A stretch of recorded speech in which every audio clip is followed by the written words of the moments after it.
Have you ever had a solo RPG character survive for years, but some of them can't even make it past 3 sessions? You've got a great game system and great roll charts and a great setting and a great world, but if your character isn't interesting at all, then the campaign usually falls apart pretty dang quickly. And often it's not because the character was bad, but it's actually because you built a character like a character instead of building a story. So I've got some tips and tricks for building some good solo RPG characters, and so today we're gonna break it down.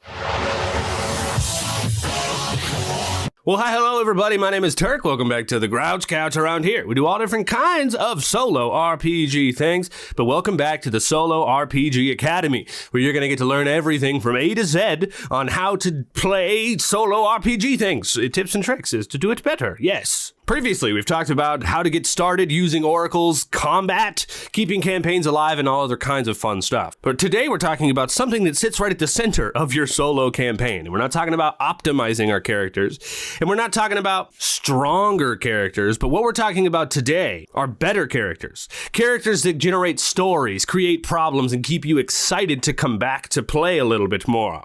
Before we get into all that, though, I do want to say, hopefully one day, I actually plan to compile the full Solo RPG Academy into a Solo RPG Academy textbook that you can have and use and play at your table. It's also important for me that I'm going to include some roll charts and other kinds of things, so it will actually be useful for you to have and play at your table.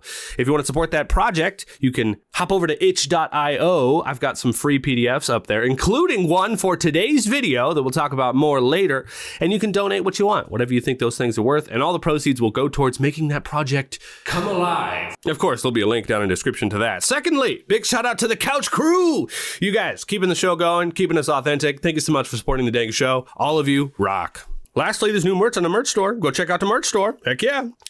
Okay, first part. Let's get into it. Listen real close. Listen here. This is it. Your character is not a character sheet. Okay, so let's talk about character creation a little bit. Whenever people sit down to make a character, the first thing they usually look at is the mechanics of the game, right? They're thinking about classes and abilities and skills and equipment and the cool stuff their character is going to be able to do. And don't get me wrong, we need that stuff. That is the fuel, right? But we need the car, right? We need the car for the fuel. Metaphors. So we need to know what we're doing. We need to know what we're rolling. We need to know what our character is good at. All that stuff is important. You know, knowing your class, wizard, fighter, space guy, whatever. But here's something I've noticed over the years. I take my favorite solo characters and I can easily put them into different TTRPG systems. I literally do it on the channel. My solo RPG campaigns are only about 4 to 5 episodes per system. Then I take that same character and I continue the story with a different system. And it works. And it works really well. I mean, I've changed the mechanics of the character. They have like a baseline, right? They are a wizard, which means, okay, magic user or sorcerer or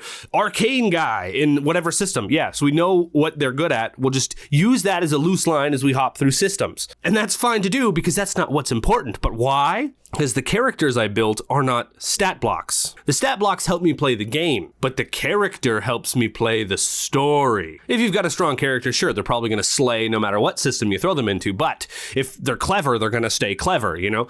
Or if they're a mechanic, they're probably always going to be some kind of artificer mechanic style person. So the mechanics change a little bit. The wording, right? The phrasing of whatever this system calls their classes changes, but the actual character underneath all of that stays the same. Because what really matters isn't their strength score, it's what they want. It's what they're afraid of. It's what they care about. It's about the mistakes that they keep making, the secrets that they're hiding, and the problems that they're trying to solve in your world. Think about a character that you have played in the past. Your favorite character. Chances are you don't remember them because they had a +2 in something, right? You probably remember them because they were trying to accomplish something, or they were insanely funny because of the way that they reacted to stuff, or you know what I mean? So this is why whenever I make characters, I'm not trying to create someone who's balanced and someone who might survive. I'm trying to create something that is going to generate a good story. We can literally refer to our characters as our engines, our story engines, our cars, engines, metaphors, and the system is just the gas, right? But we still need our engine to move the story forward, our character. Because if you've ever sat down to play a solo session and thought, okay, now what? It should be there. It should be in your story engine. The answer to now what should be sitting right there on your character sheet in your story engine waiting for you. Not in the stats, but in the character's story. Now, with all that being said, we're going to move on to how to do this, all right? How do we make engines, right? How do we forget about the gas and just make engines? Well, gas is still important, okay? I'm going to stop using that metaphor at this point right now, I promise. I'm not a car guy. I don't care about cars. I will be saying drive, though, because that's what's next. The drive. Wow, this metaphor does work, actually. We got to drive our car.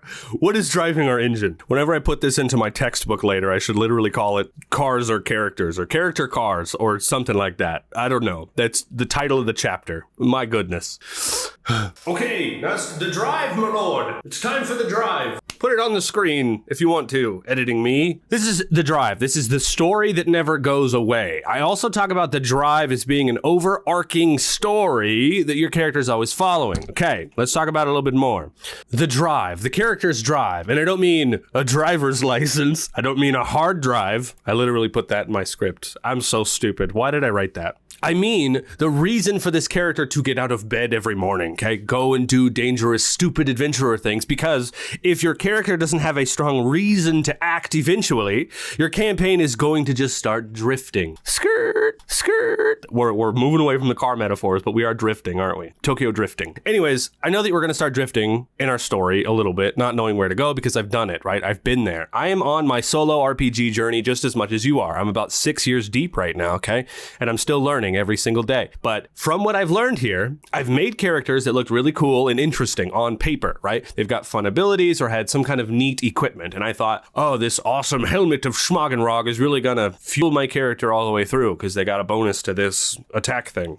But a couple sessions later, I had no idea where to go. The character here isn't broken, but the story was. So we need a drive. We need an overarching story. Now, that does not mean that every single session needs to be about your drive or your overarching story. In fact, I think most of your sessions won't be because your character is going to get distracted. They're going to find random villagers. They're going to run into bar fights and investigate weird ruins. But that is still fun. Side quests are still fun. That's solo role-playing. We should let the dice and the game lead us to weird random places, all right? But underneath all of those little adventures, there should be something bigger pulling our character forward. Who knows? At the end of your side quest, you might find a piece to the magic puzzle that you're looking for. That's your overarching story, you know what I mean? So sometimes these little side quests can even become important in your big overarching story, all right? So there's still something in the background, something waiting, something pulling us forward is our overarching goal, our overarching mission, our drive. Some more examples for you to talk about the drive a little bit. Characters are always dealing with little problems along the way. Like I said, side quests. Whenever I'm watching movies and shit, I'm always thinking in TTRPG terms. It's wild, but there's usually always something still driving everything, right? Frodo's got the ring. Indiana Jones wants the artifact. Luke wants to become a Jedi. You know what I mean? But they're still going on these smaller adventures that could be fun, littler episodes. But the larger goal is still what drives the story direction. So your character could be trying to find a sibling, looking for an item, trying to stop the big bad guy and trying to figure out wherever they are. Maybe they have a bunch of disciples you're taking out over time, right? The specifics can be varied character to character. Whatever is fun to you and whatever might match your character, whatever kind of story you might want to play through, right? You're a solo role player, so you can literally do whatever you want. But it should be a problem, and it should be something that your character wants to solve, right? Their sister has gone missing. The sword has been stolen from the museum. You know what I mean? One big overarching problem. So whenever those side quests do end and you don't know what to do, your drive can become your little compass, all right? What would my character do to move closer to their goal? Would they go somewhere else? Would they search somewhere else? Do they know someone they need to go talk to about this thing, right? That's the trick there. But these should not be, your overarching goal should not be a personality trait, okay? A lot of people do this and it doesn't work, okay? You shouldn't say like, my character wants adventure. That doesn't work, right? My character wants treasure. That doesn't work. My character wants power. Power for what? Those aren't really goals, right? Those are like outcomes, right? Those are like little side personality things. Like over the course of your big problem, you might want some extra treasure. You might want to find, you might want to get more power. That's fine. Those are hopes to gain, right? Our drive should generate questions and mysteries and stories. Okay, our engine needs a drive. It needs a direction. Where is it going, right? So our drive is going to help out our engine. Examples from my stories. If you watch Ironsworn Starforged, my character Cassidy Cade is trying to find where all the other astral elves went. She's the last of her kind. That is her overarching goal. No matter what planet she goes to or where the heck she ends up, there's this overarching goal of trying to figure out more about the astral elves. That's there forever. My character Willie the Wizard, his overarching goal in my Dragonbane campaign is that all the magical pages of this book basically were sent away to different places, and these magical pages are now causing chaos and summoning demons, and he needs to find all 7 of these pages before the world ends. So every town he goes into, whatever shenanigans he's getting into, might still lead him to finding one of these pages wherever he is, right? Even as a broader thing, in my Legend of the Mist campaign, my character Finian Ash was a bastard kid who might have been born of royal lineage, and a magical mark was placed on his arm that is now guiding him towards where he needs to go. So this magical mark in his possible royal blood lineage is now leading him to ask questions and try to talk to people and find more things in the world. So it doesn't matter where he ends up or what demons he ends up fighting, he still has this ongoing thing. Right. I've got like 6 ongoing character campaigns on the channel that use different systems. Check them out if you want more examples of this. All right, cool. Okay, now I promised I would show you, this is Rules and Rolls, solo RPG characters, okay? This is a little PDF. It's really short. It's the shortest of the free PDFs I've ever released, but this is something I put together a little bit for myself, okay? Because when I was making this video, I was looking at my own videos, figuring out how I was making these characters that I really enjoyed, and so I put all this stuff together. And on this bad boy, doesn't only have a story engine checklist, but it has an overarching goal roll chart. If we look on this, it literally has some examples from my actual characters. Find a missing family member. That's my Walking Dead campaign. Recover a lost artifact. That's my Dragonbane campaign. Discover a hidden truth. That's my Ironsworn Starforged campaign. So quick little roll chart on here that you could actually roll on to be able to figure things out. Just quick 1d20. If you can't think of something, right, it should be able to help you. And this also includes flaws and fears, which we're going to cover now. Okay. Flaws and fears. People get this wrong, right? This is the third part, the third section. Flaws and fears, okay? Flaws and fears is where solo RPG playing becomes different from traditional role-playing at a table with a whole group, all right? Because whenever people think about flaws in tabletop RPGs, they're usually thinking about role-playing tools, like their character talks too much, they're awkward around strangers, they're terrible with directions, you know what I mean? It's usually like things that will help you role-play your character at the table with all your friends, right? Small little things to make everybody laugh or, something like that. And I think those are great, right? Those are fun little character traits. Those are going to help you role play. They create funny moments around the table. But solo role playing, flaws have a different job. Flaws need to create story, and that's the big difference, okay? We're talking about our story engines, our characters. In a solo RPG, flaws shouldn't show you how your character acts. We will talk a little bit more about acting later, all right? Flaws should actively create complications. It should create problems. It should occasionally make the wrong decision feel like the right decision, because those decisions are where the stories are going to come from, right? Think about it. If your character always makes the smartest choice, picks the safest option, always knows exactly what to do, and never gets himself into trouble, what is the campaign going to look like, right? Probably pretty dang boring. The best solo campaigns, I feel like, are always messy and full of mistakes and consequences and moments where your character does something and you're thinking, oh no, this is a terrible idea, but we have to do it anyway because this is what my character would do.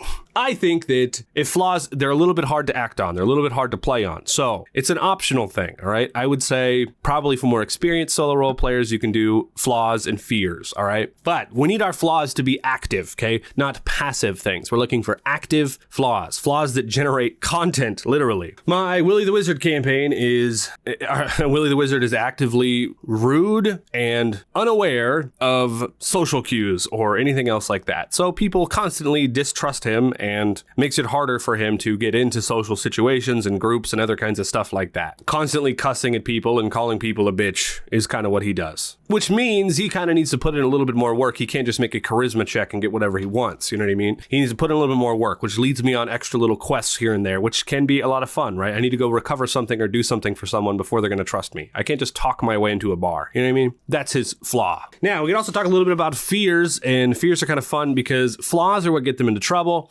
Fears are what control your character. Literally, if you're afraid of bars, you're definitely not going into one of them. You know what I mean? Fears can range from anything. I've got a roll chart on the PDF that'll help you out a little bit with that too. But also we could talk a little bit about temptations. Remember earlier we mentioned treasure, we mentioned power, right? You want to get power, you want to get treasure. That's not an overarching goal. goal, that is a temptation, okay? And you can put temptations on your character sheet. I think that a temptation is also what controls your character a little bit. You might be afraid of the bar, but you might be really interested in that treasury over there. You might want to go and rob that bad boy. You know what I mean?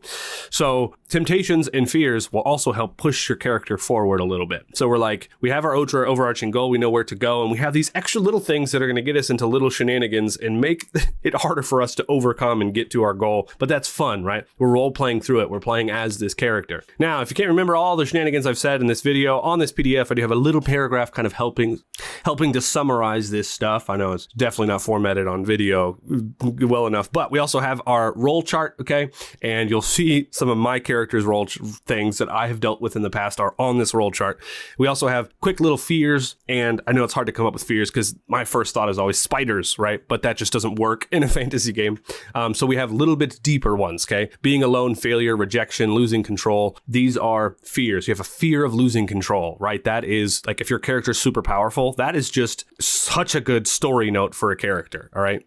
It's a D20. We also have our temptations here, all right? We are always tempted to break rules, to show off, to pick a fight, to seek power, to hoard wealth. Remember, we talked about this earlier, okay? We're tempted to investigate mysteries. Maybe we're a Sherlock Holmes kind of character. These are things that are going to help us, all right? Sick. And I know we're getting through a lot here. Whenever you're building your character, I always suggest you just have a separate piece of paper. You're a solo player, so this is easy for you. Your solo journal, right? You're going to have your character sheet from whatever game you're playing, and then you're going to have your piece of paper. And you're going to want that because we're going to be writing down other kinds of stuff too, like threads, lists, and other kinds of shenanigans. So this is where all that's going to go, right? You write down your character name, and then you put like their drive, their goal, their temptations, etc. on that piece of paper. It helps a lot. But this brings me to something I have only been experimenting with recently, and it is also on that said PDF, okay?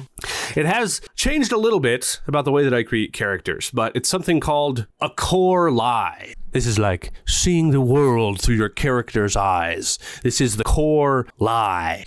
And I don't have a car metaphor for it, all right, because it's something recent I've been messing with. So I would call this one optional as well. Use at own discretion, okay? And I don't know where exactly this idea has originated from. A video I watched, a book I read. I cover so many books and watch so much content all the time that it's hard to remember exactly where everything comes from. So if you know where the core lie idea came from, let me know. I feel like it might have been Mothership or some TTRPG. I don't know. We're just going to move on though. So the basic idea here is pretty dang simple. Your character believes something that isn't true. That's it.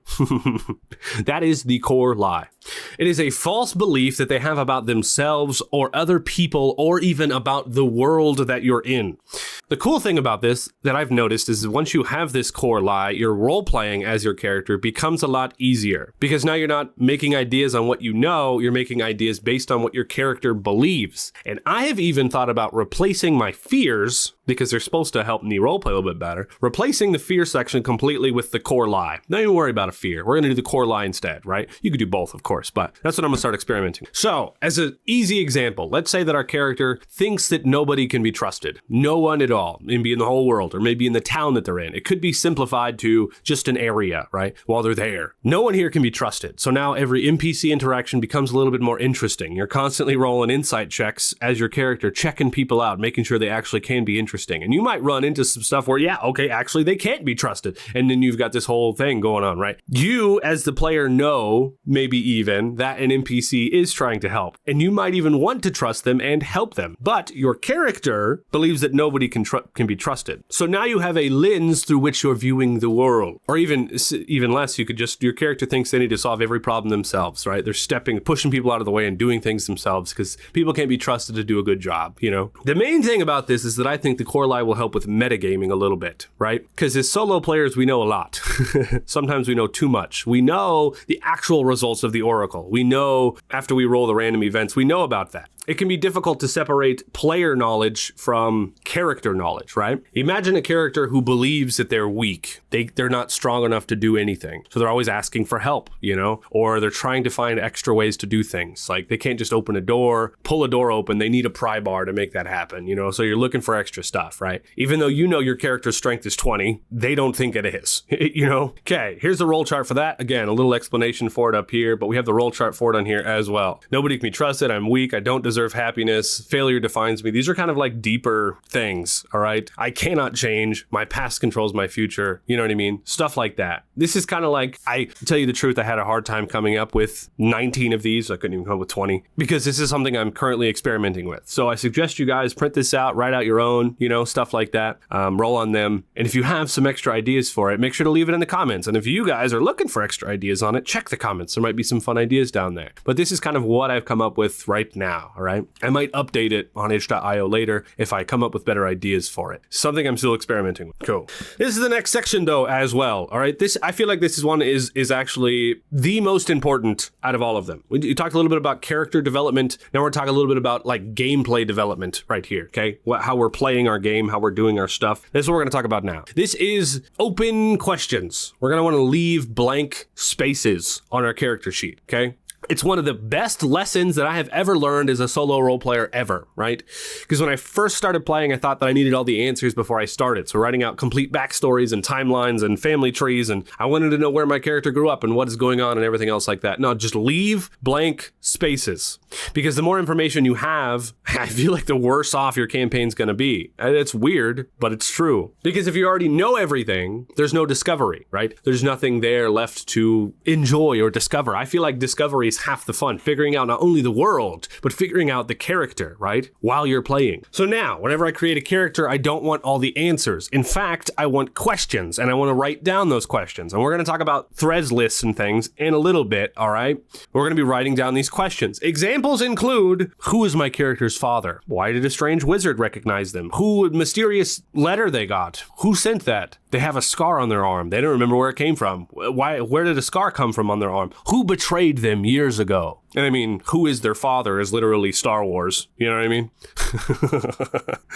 But we don't want answers to those questions, right? We want to write down the questions themselves and leave it alone. It becomes kind of like a question thread list you can try to figure out later, right? We're going to let the random events answer these questions. The oracles are going to answer these questions. We're playing through discovery, open-ended questions, blank spaces. You might meet a strange NPC and roll on something and then suddenly realize that, oh goodness, that's the answer to this question. And the game starts putting itself together and you're excited. You're like, oh dude, maybe what if this is this? You know, you ever been watching one of my actual plays and seen me do that? Well, that's where it comes from. It's the questions that I have open spaces for. I'm like, oh dude, this could totally be with this. That's wild. That makes so much sense. We're going to connect these two things. And then I fill in the answer and then I start talking to the NPC and I'm like, dude, no way, you're my dad, dude. That's crazy, bro.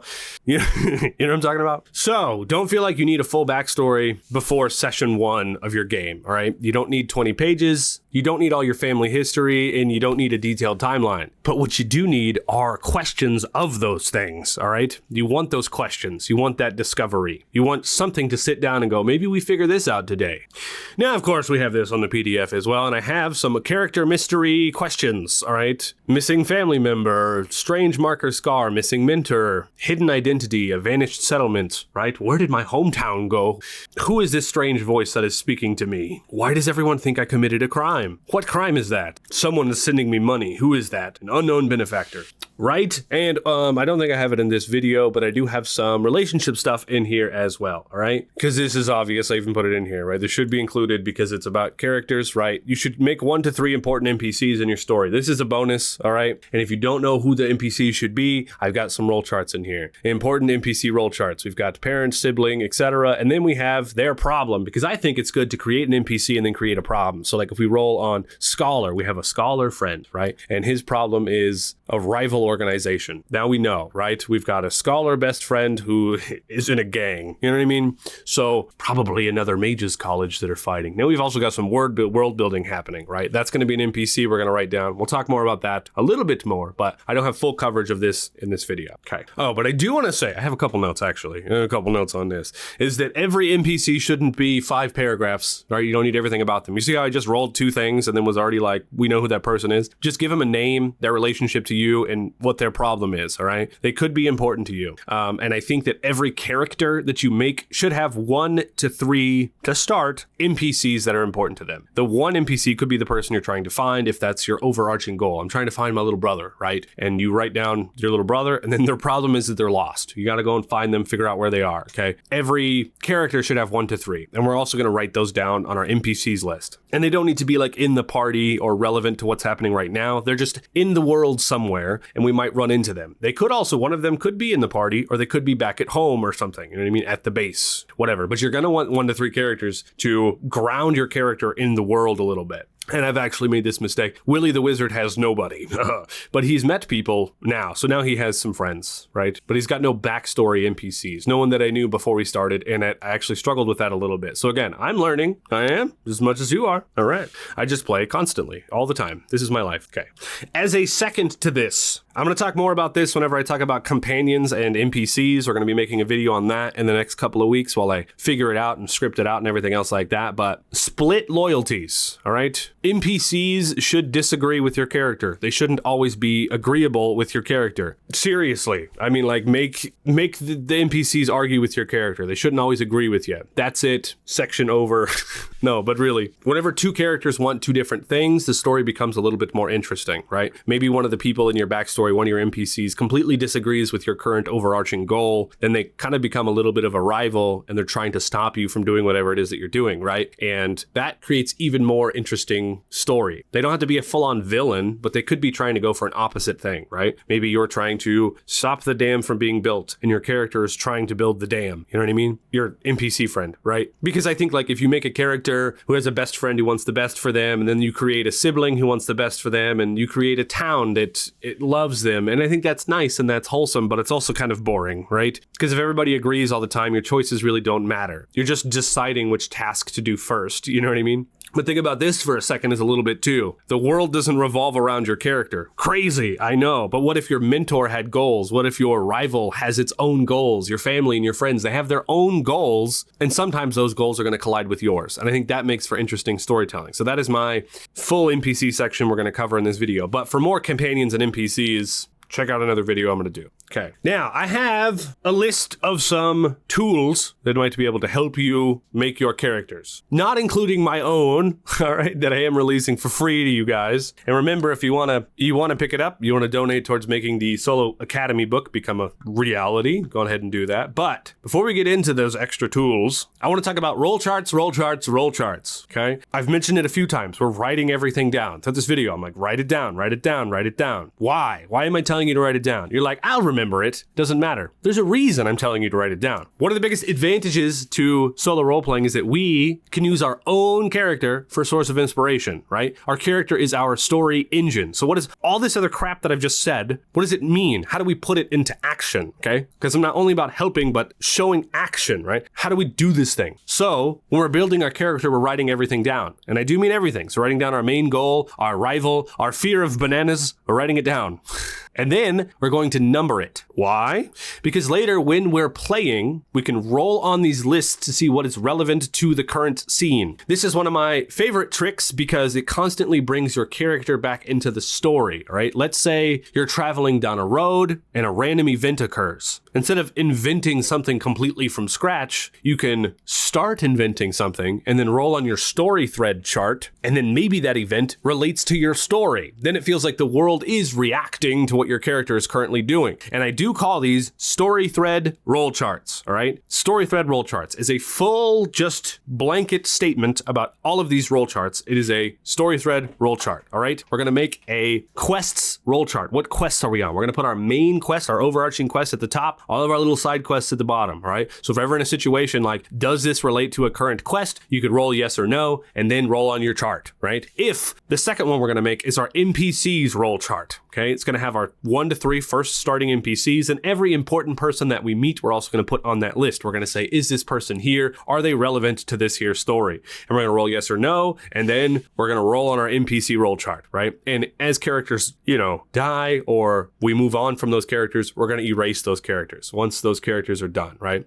Thirdly, there's another one, not only quests and NPCs, right? Thirdly is a character personality roll chart. Whenever you aren't sure how your character might react to a situation, or if anything like that, we're going to have a third roll chart that's going to have our flaw and our fear and our temptation and everything else we might think to put in there. Our character loves coffee, our character lies all the time, our character whatever. A personality roll chart for our character.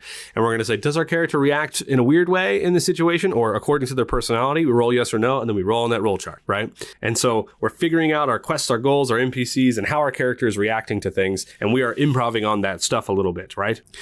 I would say that you can create one giant chart if you want, right? Just keep adding everything that you ever run into that roll chart, or you could do multiple little roll charts like I said, because that's my suggestion. And this is an idea that I took from Mythic GME 2E, who's right here, wha-bam, from Tana Pigeon, awesome person doing great stuff, right? It's like the first thing that I just locked onto when I started playing Mythic. Rolling on those goal roll charts and those NPC roll charts to figure out what is important, what is happening right now in this scene is just awesome, right? Because your main goal might just pop up randomly, right? And you're like, when do you roll on those charts? Anytime you feel like you need to. Anytime you think it could be relevant, you roll yes or no, and then you roll on it. Like, I feel like a quest could be involved here. I feel like an NPC could be here. And then you're going to roll on it, right? And also, at the bottom of every one of those roll charts, the final result should be something new. Create something new, right? Make something new. A new quest, a new NPC, a new personality trait. Make something new. So you're developing and discovering as you're playing, okay? Roll charts, roll charts, roll charts. So write everything down and number that bad boy, okay? Awesome. And of course, I have all of this on the little thing over here, all right? Roll charts, roll charts, roll charts to help remind you what is what, okay? Why? Story thread roll charts, that's right. And this is also kind of future-proofing your campaign, all right? You could also make extra lists of things you find interesting. Don't forget your list of unanswered questions. It's wild that I didn't mention that, but unanswered questions could also go in your quests list as well if you want to. A list of loose threads, maybe loose things that are happening in the world. Maybe there's like a list of world events. Is there a world event happening here, right? And I know it's a lot of lists to have, but if you use one piece of paper and you just put them all on that one piece of paper, you should be fine, right? Or even one single Google Doc, you should be all right. Now let's talk about some tools I think that could help you more than my itch.io thing. There's a lot of awesome character creation things in the world, all right? First of all, Mythic has a whole section on creating really good characters. I don't remember exactly what page or what have you, but I bet if you search Mythic GME character creation, you're going to find something good, all right? Maybe I'll try to link some stuff down in description, all right? Or I'll put up images on screen if I find them. Secondly, there's another cool one, another fun, cool YouTuber I haven't ever collaborated with, but maybe one day, but Hollow Pond's Solo Sagas has actually created a fun solo character thing, and I haven't read it in full myself, but I've seen that they made one, and I like shouting out other YouTubers, so Hollow Pond Solo Sagas made something cool on on Drive-Thru, I think. I'll link that below if I can. There are other systems, I think, that are awesome for this. The Perilous Wilds is great for creating solo characters. Table Fables can really help you for making roll charts. If you can't come up with Perilous Wilds is really good for this. They also have the Perilous Void. Void is for space stuff. We also have Table Fables, which has races and classes and other kinds of fun stuff in it. Great for creating NPCs, because maybe you don't know what your best friend Scholar is, and he could be like an elf, warrior, which makes it even more weird that he's at a mage's college. Could be fun for that. We have Table Fables 2, all right, which has more stuff in it. And we also have Table Fables Modern, okay? So if you're playing a modern world, even if Apocalypses, this will totally work for that. These are fun roll chart things that I use for dang near everything. These are the solo books that really helped me a lot. I'll try to link them down in the description as well. And by using Drive-Thru RPG links, it will help support the show. So thank you so much for doing that. As a weird extra thing, there's this book here of Boons and Banes. It's not a book, it's a bunch of cards. These cards could actually help you develop overarching goals and stories for your characters, right? This one says Unseen Pursuer on there. Could be a fear or something. Comes with little booklets as well. I haven't covered this in full, but I think just mentioning it here is worth that. And it will help you just come up with some ideas. This is really kind of meant for group stuff, but I think that this could be really handy dandy when it comes to creating solo characters. This is Boons and Banes. I'll link this down below as well. Just some extra little resources, all right, that I think that could be important for character creation. And there is a lot. There's even a bunch in my mind that I already could probably go on for a while about it. But if you guys want to mention some of your favorite character creation tools, leave them down there in the comments. And if you guys are looking for extra creation tools, check them out down in the comments, because the couch community is awesome. These videos are all about sharing our knowledge with each other, just to have a better time playing at the table, right? A better time playing with ourselves. It's all about that, okay? So share your knowledge with each other, check out the comments and do all that stuff, all right? You could even join the Discord to share your games, all right? Share us your journals. Let us see your journals. Do some cool story sessions. Let us know how your game went. Join the Discord. If you're on iPhone, the link might not work for you. Sorry about it. Use a PC. Haha. Cool. So final thoughts here. If you get one thing from today's video, I really hope that it is this. Your character is not a stat block, okay? A stat block is going to help you play the game, but your character is there to help you tell a story. So whenever I make a character, I'm thinking more about the character's flaws, the character's goal, what he's trying to do, and unanswered questions that I might want to try and solve. Fun unanswered questions that might fit a little bit. I've even made mistakes of not doing all of these, like in my Perry the Pirate campaign. I kind of just went into it playing a cool system and didn't even really think a lot about the character. And now I'm like, man, I'm really going to develop out some stuff for him before I play with him again. But you're going to remember more about the character's story than what its strength score was in the future. You know what I mean? So remember that. We're trying to create characters that will naturally generate stories without us having to work so hard for them, all right? Trying to create characters that'll help us interpret Oracle results. Creating characters that are getting us excited to come back for another session to be able to answer that question, right? Now, I'd love to hear from all of you guys. What is your favorite solo RPG character that you've ever played? What is your favorite way to create a character? Let me know down in comments below. If you've enjoyed today's video and you're looking for more Solo RPG Academy content, check out the playlist. All right, we're doing from A to Z. I keep saying Z. I'm from California. A to Z, everything solo RPGs. And then one day I'm hoping to put it into a book for all of us to be able to have at our table. All right. So thank you for watching and supporting the dang old show. I really do appreciate that. If you have ideas for future Academy videos that you want me to cover, let me know in comments below as well. I have been Turk. Take a seat on the couch, my friends, by subscribing, or at least until you find yourselves chasing down a mage's college yourself. Roll on that, weirdos, and I'll see you in the next one. Toodaloo!